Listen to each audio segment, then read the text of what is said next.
Good morning guys. Hope so आप सब first class हैं, राइट? ओके, ज़रा ध्यान देंगे। इकोनॉमिक्स का चल रहा है, ठीक है। इकोनॉमिक्स का अगर आप लोग देखोगे तो मैं सर्टेन टॉपिक्स टच कर रहा हूँ। पूरा का पूरा चैप्टर आपको नहीं करा रहा हूँ, but definitely chapter indirectly cover हो रहा है। Instead of getting the entire chapter closed in one particular lecture, उसकी जगह पे मैं क्या कर रहा हूँ, पूरे चैप्टर को सब पार्ट्स में डिवाइड कर रहे हैं और एक एक करके सर्टेन टॉपिक्स को हम टच कर रहे हैं, राइट? तो आज का जो मेन टॉपिक है, this is one of the most important. This is the law of diminishing marginal utility. इसको हम लोग बोलते हैं लॉ ऑफ DMU।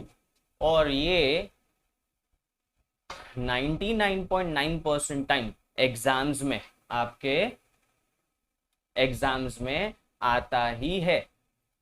और जब ये एग्जाम्स में आता है तो बट ऑब्वियस है कि ये मैंने जैसे बोला ये इंपॉर्टेंट पार्ट प्ले करता है, but on the same time ये बच्चे लोगों को परेशान भी बहुत करता है। तो इसको सिंपल लैंग्वेज में समझने की कोशिश करेंगे कि law of diminishing marginal utility क्या है।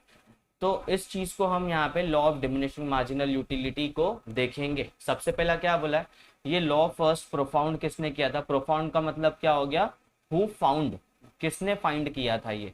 ये प्रोफेसर गोसेन ने करके हैं, इनका नाम दिया है, उन्होंने फाइंड किया था, ठीक है। बट इसको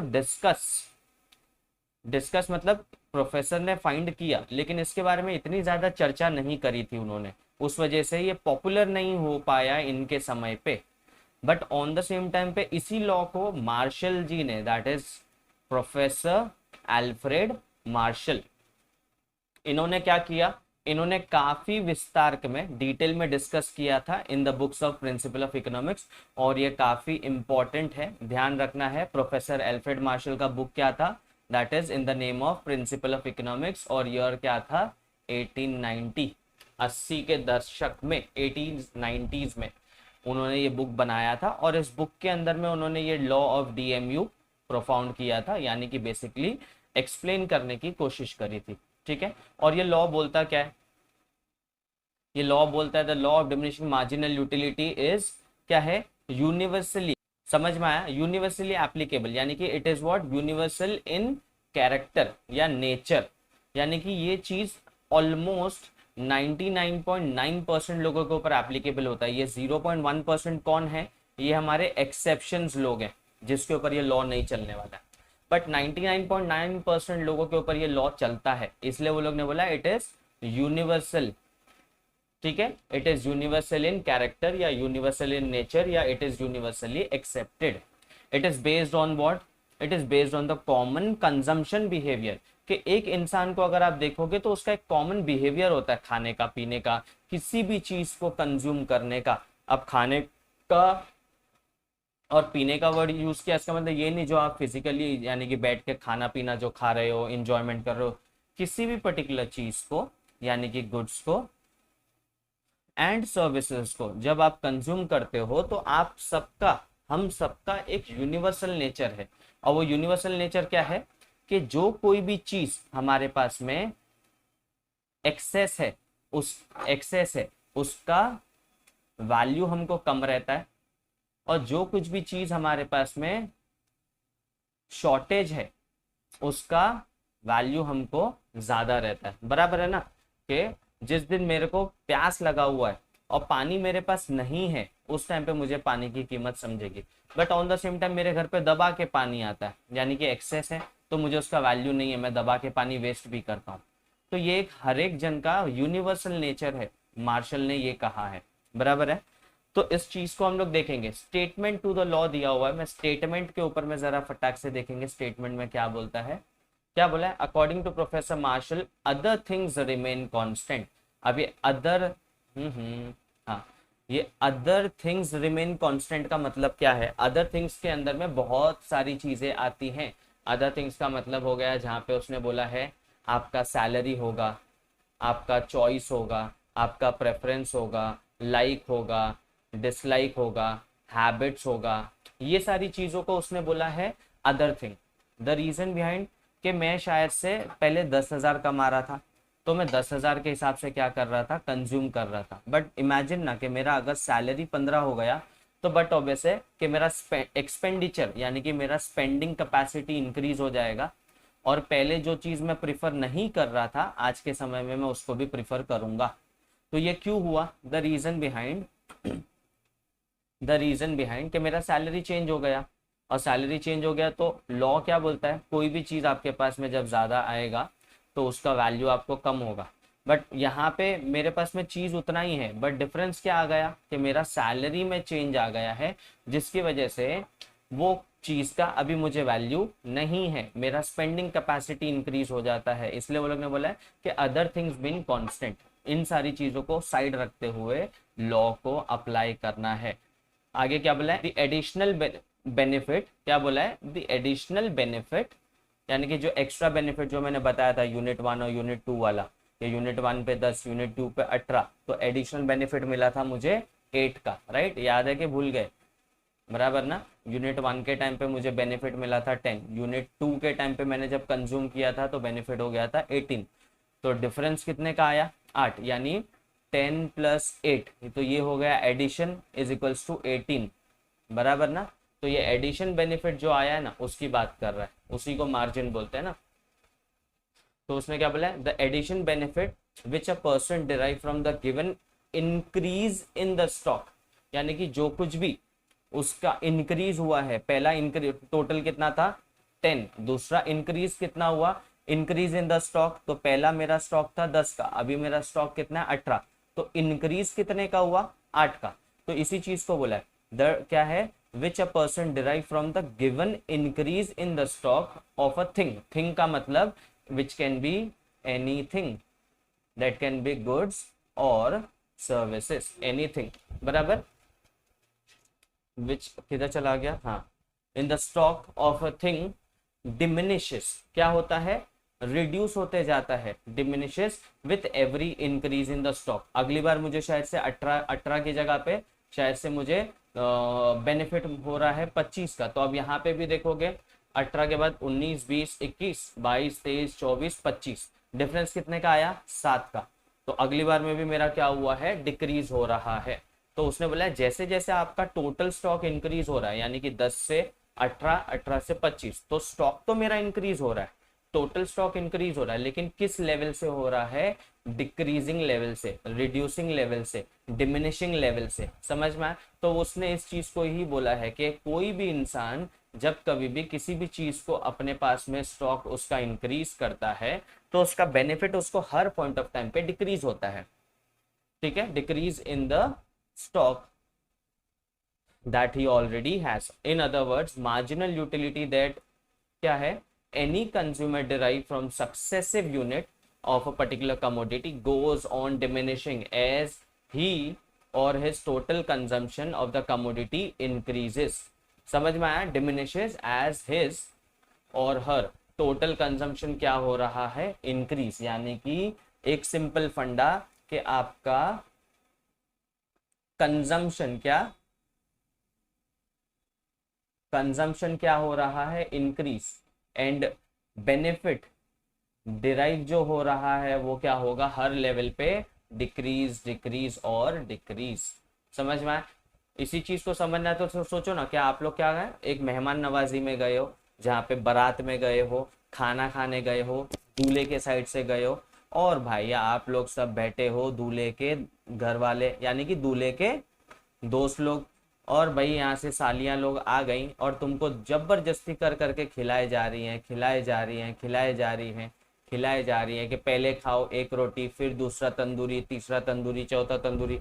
धीरे धीरे जैसे जैसे तुम्हारा ये कंजम्पशन का स्टॉक इंक्रीज हो रहा है वैसे वैसे आप क्या बोलोगे, अरे साली जी बस करो, बस करो, और मत, और नहीं चाहिए, बस हो गया, पेट भर गया, बस बस बस, यानी आप हर बार मना करोगे। वाई?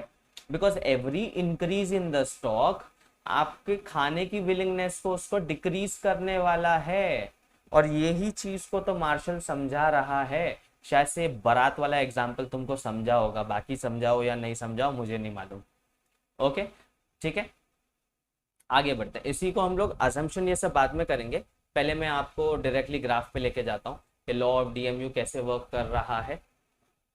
फटाफट जाएंगे, फटाफट फटाफट। ये देखो मार्शल के थ्रू दिया हुआ, ठीक है।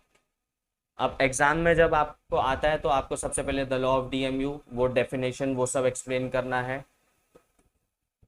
उसके बाद में आपको एग्जाम में बोला जाता है explain the law of DMU with assumption या तो विथ एक्सेप्शन या कुछ भी ऐसा बोला जाएगा। तो आपको याद रखना है कि इसके साथ कुछ ना कुछ पूछा जाएगा, या तो एक्सेप्शन पूछ लेंगे, या तो अजम्पशन जो ऊपर गया पूछ लेंगे, या कुछ ना कुछ तो आपको पूछा जाएगा। यानी सिर्फ और सिर्फ लॉ ऑफ डीएमयू नहीं पूछेंगे। यानी कि लॉ ऑफ डीएमयू का सबसे पहला आपका स्टेटमेंट, दूसरा है आपका this law of diminishing marginal utility का टेबल। यानी कि अगर आपको समझ में आ रहा है तो मैं जो आपसे बात कर रहा हूँ, तो सबसे पहला चीज आपको ध्यान देना है कि लॉ ऑफ डीएमयू में आपको पूछा जाएगा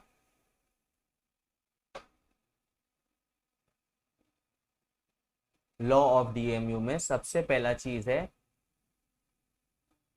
स्टेटमेंट टू दी लॉ। और स्टेटमेंट में अगर आपको याद रहेगा तो ये है statement of the law according to professor Marshall other things remain constant, बराबर। और फिर क्या है, with the every increase in the successive unit the willingness क्या होते रहता है, decrease. With the every increase in the stock the willingness या benefit derive from the particular commodity क्या होते जाएगा, डिमिनिश। तो सबसे पहला आपको ये लिखना रहेगा। इसके बाद में आपको जो प्रेजेंट करना है दैट इज टेबल। तो टेबल यहाँ पे नीचे दिया हुआ है, फटाक से देखेंगे। टेबल चाहिए तो मैं बना भी दूंगा। देखो टेबल कैसे बनाया है, यूनिट कंज्यूम किया है उसने, क्या किया है 7 यूनिट दिया, हम लोग फटाक से बना लेते हैं, ठीक है। सबसे पहला उसने क्या बोला है टेबल में कि आप लोग शादी में गए हो, यूनिट कंज्यूम और यहाँ पे मार्जिनल यूटिलिटी जो आपको मिल रहा है। तो सबसे पहले साली लोग आए और सबसे पहला यूनिट आपको खिलाया और आप लोग ने बोला बस बस बस, अरे पहले में क्या बस खाओ। तो पहली बार जब खाया तो आपको मजा आया 10 वाला। कितना, क्योंकि ये अजम्पशन में है कि हमको अजम्पशन करना है कि we can measure all this in numbers. किसमें, नंबर्स में मेजर कर सकते हैं, इसलिए मैंने बोला 10 नंबर मजा आया, बराबर। यानी कि 10%, यानी कि आपको 10 यानी कि यूटिलिटी जो बेनिफिट जो मिला, मार्जिनल यूटिलिटी जो मिला 10। फिर सेकंड वाला भी खिला दिया, फिर थर्ड वाला, फिर फोर्थ वाला, फिर फिफ्थ, फिर 6, फिर 7। तो फर्स्ट वाला जब आपने कंज्यूम किया तो 10 का बेनिफिट मिला। सेकंड बार जब आपको खिलाया तो ऑलरेडी पहले खाया हुआ है तो पेट थोड़ा भरा हुआ है, तो बट ऑब्वियस है कि इस बार जो बेनिफिट मिलेगा वो पहले से थोड़ा कम। थर्ड निवाला और जबरदस्ती खिलाया तो बेनिफिट थोड़ा और कम मिलेगा। फोर्थ निवाला जब खिलाया तब बोल रहे हो अरे अरे साली जी बस कीजिए और नहीं खाना मुझे, मेरा पेट भर गया। लेकिन साली जी कहाँ सुनने वाली है, उन्होंने बोला नहीं नहीं देव, नहीं नहीं नहीं हम तो खिलाएंगे। और 6 वाला जब खिलाया तब आपका बेनिफिट और कम। द रीजन बिहाइंड के पेट भरते जा रहा है और खाने की इच्छा कम होते जाएगी, लेकिन आप कहाँ मानने वाले, आप तो खाते रहोगे। 7th यूनिट जब खिलाया तो उस टाइम पे क्या हुआ, पेट ऑलरेडी फुल था, मना करते करते भी जबरदस्ती रसगुल्ला खिला दिया और बेनिफिट जो मिला वो था 0। अब बोला कि इसके ऊपर तो नहीं जाएगा, लेकिन छोटी साली जी आ गई और जबरदस्ती खिलाया एक और निवाला, तो बेनिफिट पहुंच गया माइनस में। यानी कि यहाँ अगर देखोगे तो ये पूरा का पूरा ये फेस ये मेरा पॉजिटिव है, ये वाला जो मेरा फेस है, ये वाला जो फेस है मेरा, ये मेरा न्यूट्रल है। और उसके बाद ये वाला जो मेरा फेस है ये मेरा नेगेटिव है। यही चीज आपको समझना है कि मार्जिनल यूटिलिटी हमेशा 3 फेजेस में मिलेगा, पॉजिटिव, 0, नेगेटिव। और इसी चीज को फिर वो लोग ने क्या बोला है, इसको बोला जाता है टैबुलर प्रेजेंटेशन। और इसके बाद हमको करना है ग्राफिकल प्रेजेंटेशन। क्या करना है, ग्राफिकल प्रेजेंटेशन। और ग्राफिकल प्रेजेंटेशन कैसे किया जाएगा उसको देखेंगे। ग्राफिकल प्रेजेंटेशन का मतलब है कि इसी चीज को आप ग्राफ में प्लॉट करो। तो आप क्या करोगे, ऐसे सिंपल सा लाइन क्रिएट करोगे। मेरा लाइन टेढ़ा मेढ़ा जा रहा है, थोड़ा बेयर करना, बराबर। और यहाँ पे हम मेजर कर देंगे, यहाँ पे हम डाल देंगे यूनिट्स। क्या मेंशन कर देंगे, यूनिट, बराबर। अब यहाँ पे मैंने यूनिट मेंशन किया और यहाँ पे मेरा मार्जिनल यूटिलिटी। तो पहला मेरा 0 यूनिट, फिर उसके बाद 1, फिर 2, फिर 3, फिर 4, फिर 5, फिर 6 और फाइनली 7। और 7 के साथ में कंजम्पशन देखो बराबर है, ये नीचे भी जा रहा है ऐसे, तो मैं यहाँ -2 डाल देता हूँ, ये 0, फिर यहाँ पे 2, 4, 6, उसके बाद में 8 और यहाँ पे 10 और एक और ऊपर एक्सटेंडेड जाता हूँ 12। अब यूनिट वाइज प्लॉटिंग करो। ये एक यूनिट पे 10 का बेनिफिट, तो एक यूनिट पे 10 का बेनिफिट तो यहाँ आया, दूसरे यूनिट पे 8 तो मैं दूसरे यूनिट के नंबर पे गया, थोड़ा इसको साइड में करेंगे तो बराबर आएगा, दूसरे यूनिट के इधर गया और प्लॉटिंग किया 8 के इधर, तीसरे यूनिट पे 6 तो तीसरे यूनिट पे आया मैं और तीसरे यूनिट पे प्लॉटिंग किया 6, चौथे यूनिट पे 4 तो चौथे यूनिट पे आया और 4 पे प्लॉटिंग किया, पांचवें यूनिट पे 2 तो पांचवें यूनिट पे आया और 2 पे प्लॉटिंग किया, और 6वें यूनिट पे 0 तो 6th यूनिट पे आया और मैंने 0 पे प्लॉटिंग किया, और 7th यूनिट पे देखोगे तो -2, 7th यूनिट पे क्या है -2, तो 7th यूनिट पे आया और -2 पे प्लॉटिंग कर दिया। और जब मैं इसको ज्वाइन करता हूँ तो देखो एक स्ट्रेट लाइन बनता है, बराबर है, ये जो स्ट्रेट लाइन गया, ये लाइन क्या दिखा रहा है कि मेरा ये जो है, मेरा ये मार्जिनल यूटिलिटी का लाइन है जो अप से डाउन जा रहा है, इन से आउट जा रहा है, अप से डाउन जा रहा है, इन से आउट जा रहा है, लेफ्ट से राइट जा रहा है। और ये क्या इंडिकेट कर रहा है कि ऊपर से नीचे जा रहा है, अंदर से बाहर जा रहा है, ऊपर से नीचे आ रहा है, कहीं ना कहीं ये नीचे जाते हुए दिख रहा है, तो ये हो रहा है नेगेटिव स्लोप। क्या दिखा रहा है? Negative slope. तो जब डीएमयू पूछा है तो सबसे पहला आपने क्या दिया? सबसे पहला आपने statement to the law, second tabular presentation और थर्ड आपने दिखाया ग्राफिकल प्रेजेंटेशन। और उसके बाद फोर्थ क्या आ जाएगा? उसके बाद में आप फोर्थ में मेंशन करोगे जो भी आपको बोला है, वेदर अजम्पशन मांगा है तो अजम्पशन दे रहे हो, एक्सेप्शन मांगा है तो एक्सेप्शन दे रहे हो, या importance to the law of DMU मांगा है तो आप वो दे रहे हो। जो भी आपको इसके साथ पूछा है आप वो दे रहे हो। अब अजम्पशन, एक्सेप्शन और ये इंपॉर्टेंस, ये मैं अलग अलग 3 वीडियो बनाऊंगा, उसमें आपको डालूंगा। फिलहाल लॉ ऑफ डीएमयू में इतना ही है, जो कि इंडिकेट ये करता है कि किसी भी चीज को जब आप कंज्यूम करते हो तो उसको खाने की इच्छा कंजम्पशन के साथ साथ डिक्रीज होते रहती है। और ये चीज देखो यहाँ पे दिया हुआ है, आप लोगों को नहीं समझा होगा वहाँ पे, तो ये देखो जैसे जैसे हमने यूनिट क्या किया, कंज्यूम किया, क्या किया? यूनिट कंज्यूम किया, कंजम्पशन करते करते पहले यूनिट पे इतना, दूसरे यूनिट पे इतना, तीसरा, चौथा, पांचवा, छठवां, सातवां, जैसे जैसे कंज्यूम किया, कंजम्पशन के साथ साथ में ये डिक्रीज होते जा रहा है, डिक्रीज होते जा रहा है, from inward to outward, upward to downward और left to right, indicating negative slope. ये पूरा का पूरा मेरा पॉजिटिव।